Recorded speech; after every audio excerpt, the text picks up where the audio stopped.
Bismillah ar-Rahman ar-Rahim. The last discussion will be, inshallah, about the fidya payment for fasts. So basically, whatever fasts are fard and wajib, obligatory, mandatory to keep, these fasts must be kept before a person passes away. So, after having these fasts become obligatory, mandatory in the responsibility of a person, if a person has the physical capacity to keep these fasts, but he still does not do so, and then later on in his life he realizes that he is too sick to fast, or he is too old to fast, and he is approaching death, and he realizes he no longer has an opportunity to keep these fasts that were obligatory and mandatory, fard or wajib, upon him, then now it is necessary for him to either pay the fidya with the money that he has. So on behalf of each fast, he will have to pay 1/2 saw of wheat, which is 2.2 kilograms of wheat, or the equivalent monetary value of that, which is what we know as the sadaqatul fitr money amount. For each day of fast, he will have to pay that amount. For each day of fast that was mandatory, obligatory for him to keep.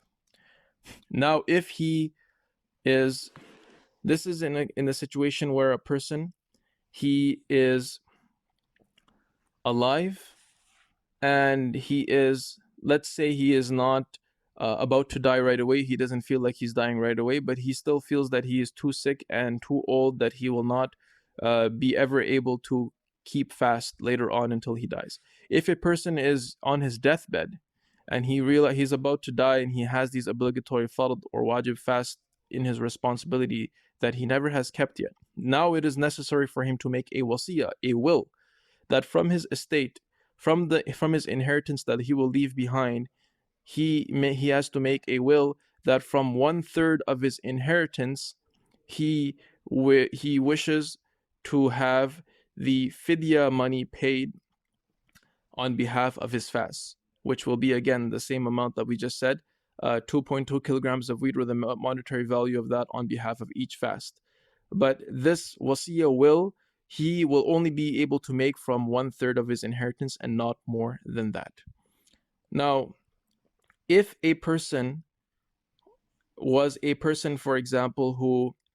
after the fard or wajib fast, obligatory, mandatory fast, became an obligation on him, as soon as it became an obligation upon him, he was never in a state from that point all the way up to his death, he was never in a state physically to be able to keep those fasts, either because of old age or because of a sickness, some chronic illness, then this person is not obliged to pay any fidya on behalf of his fasts that were obligatory on him to keep, and neither will it be an obligation for him to make a wasiyah and a will that fidya money be paid on behalf of the fard obligatory and wajib mandatory fast that were in his responsibility.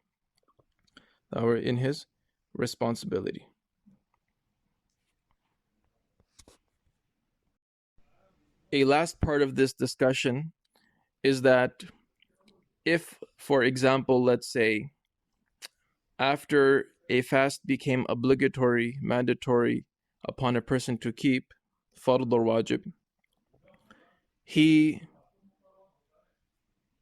is not in a state, as soon as it becomes obligatory on him to keep, he is not in a state to keep the fast. And this state, either because of old age or sickness, and this state extends for a long period of time, let's say for many, many years, and in those years he feels that he will never recover from the sickness, or he will never gain strength again because of his old age, he will never gain strength again to be able to keep the fast, and therefore, from beforehand, he decides to pay the fidya on behalf of the fast. He feels he will never be able to keep the fast. Now, later on in his life, he does recover from the sickness. He does gain some strength after having experienced the weakness of old age for a very long time. Now the fidya money that he had paid on behalf of the fast previously, that will be nullified. He will have to now keep the fast again. He will have to keep the